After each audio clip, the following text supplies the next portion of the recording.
Hello everyone, welcome to the channel. Today we'll be explaining the Mathcounts 2000 National Sprint Round.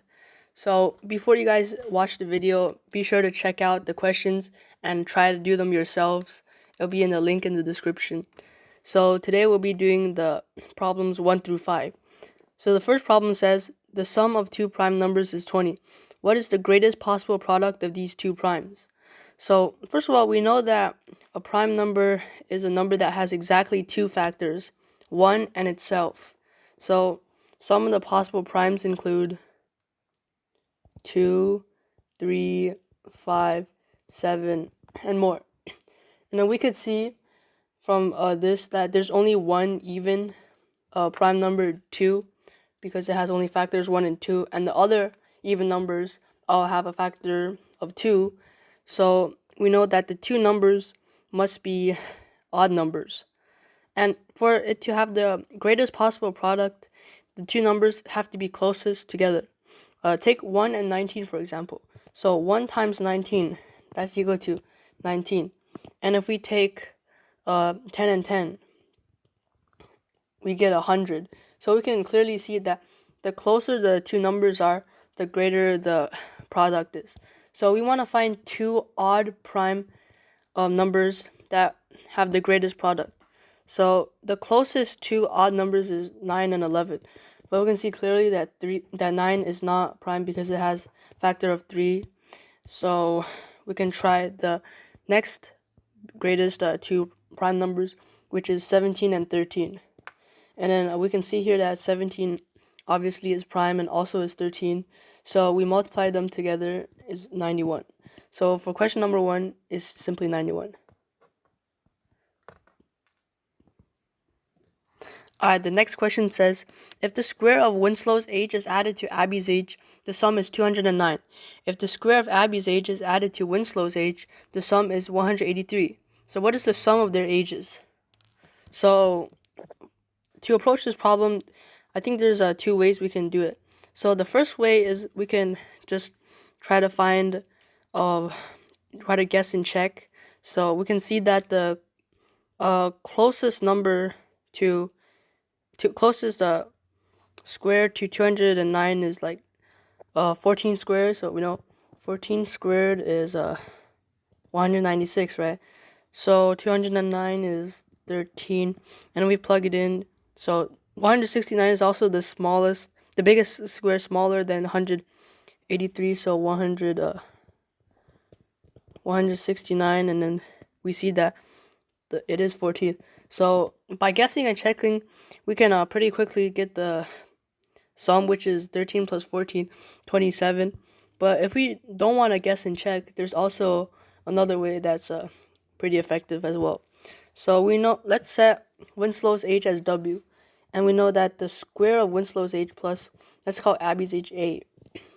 We know that's 209. And we also know that Abby's age squared plus Winslow's age is 183. We can set an equation. Let's call the first one 1 and the second one 2. So if we subtract 2 from 1, we get W squared minus A squared plus A minus W equals 26. So we can see that W squared minus A squared is a difference of squares. So we can factor it into W plus A times W minus A. And then if we reorder the A minus W, we can see it's negative W plus A. And then the negative W plus A, we can kind of change it to be W minus A. As we can see, it's negative W plus A. So if we multiply it by negative 1, then it should be W minus A. So let's write that down real quick. W plus A times W minus A minus W minus A, because we know the distributive property, if you take out a negative 1, then the plus becomes a minus, equals 26. And we can see that there's two W minus A's. So we want to, if we factor that out, we get W minus A times, we just take w plus a, and then here it's not just nothing, it's a negative 1, so we have to subtract 1 as well, equals 26. Okay, and then we also know that their ages should be positive integers, and we know the factors of 26 are 1 and 26, or 2 and 13. But does 2 and 13 work? So first of all, w minus a must be the smaller number, because two positive integers subtract one from another, then has to be smaller than when they are added together. So if w minus a is equal to 2, then w plus a minus 1 has to be equal to 13. But if it's equal to 13, then assuming a is 1 years old, then w is 13 years old, and that's not really close. So we can cross out the 2 and the 13. So we know w minus a must be 1, and w plus a minus 1 has to be 26. This is equal to 1, and this is equal to 26. Okay, then we can set up an equation. So w minus a equals 1, and w plus a minus 1 is equal to 26. And then from here we can get w equals 1 plus a. We substitute it in. 1 plus a plus 1, minus 1, is equal to 26. The two ones cancel out, and we get 2a is equal to 26, which means a is equal to 13. And then if we plug it back to the original equation, then we can see that w is equal to 14. So using a little bit of algebra, we can determine that Winslow's age is 14 and Abby's age is 13. So pretty quickly, both methods work, and both give us the same solution of 27. So our answer is 27. Alright, moving on to the third question of today. For what value of x does 0.09 repeated over x equal 11 to the negative first power? So this may seem a little bit weird. We don't really see a repeating decimal in a fraction. And what is the negative exponent doing here? So first of all, a negative exponent just means, so if it's like a to the negative b power, it's technically just equal to 1 over a to the b power. So using that, we can see that 11 to the negative 1th power is just equal to 1 over 11. Okay, and then if we have a repeating decimal, then we can turn that into a fraction. So here's a cool trick you can use.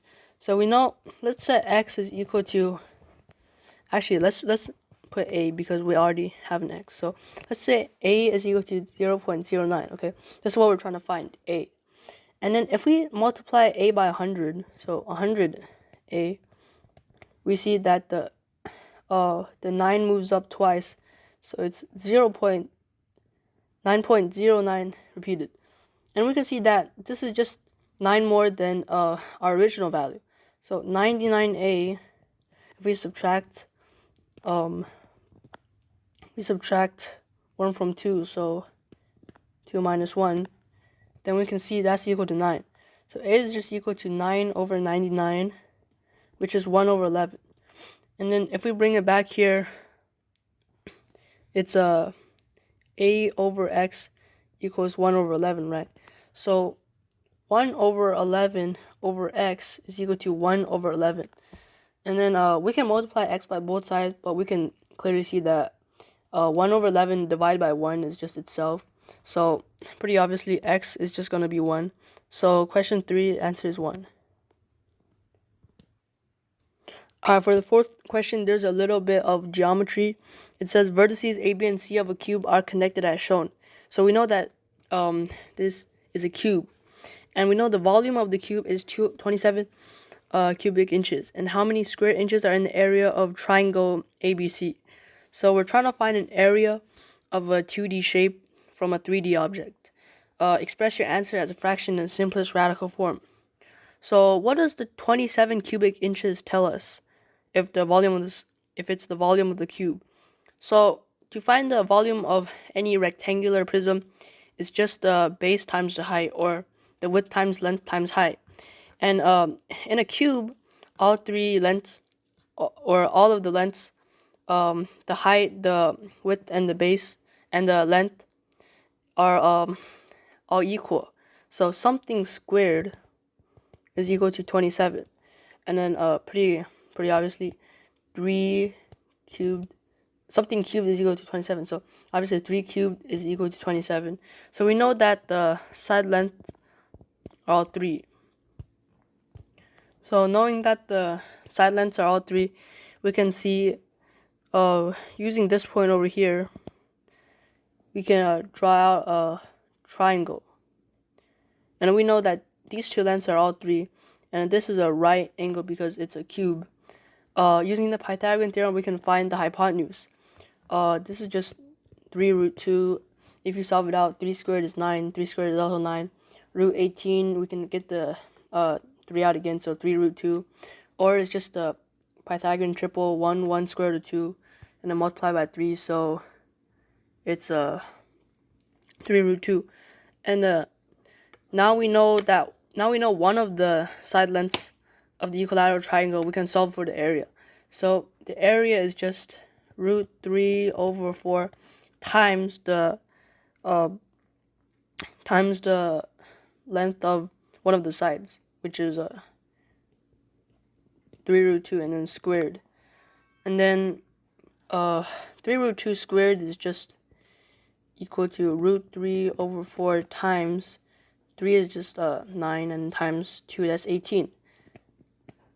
And then the 4 and the 18 both have a 2. We can take that out, which is equal to 9 root 3 over 2. And then we see, is that in the simplest radical form? Yeah, the 3 is a simplest, and this is a fraction. Yeah, so pretty confident that our answer should be 9 root 3 over 2. So that's our answer. Alright, moving on to the last problem of this video. A soccer jersey must be numbered with a 1 or 2 digit integer. Ellen has 8 of the digits 1 through 8. What is the maximum number of jerseys she can number if no jersey number is repeated? So, first of all, if we want the maximum amount of jerseys, we want to have all of the one digit integers, because they only take up one number. So if it's 1 digit, then we can see that there's 8 possibilities. 8. It's just 1, 2, 3 through 8. So that's 8 jerseys. And then for the rest of the 2 digit integers, there's 7 of 1 through 8 left. So we know that there's 56 numbers left. And then we can see if the first digit is 1, then it can be 11, 12, 13, 14, so on. And then the second number can just be 21, 22, and so on. So there should be no problem of pairing up the rest of the digits together and making different numbers. So if there's 56 numbers, then if we pair it up, then there should be 28 jerseys, and they should be able to all be different. So we add 28 plus the 1 digit numbers, 8, which is equal to 36. So answer to number 5 is 36. Alright, so this is the end of the first video.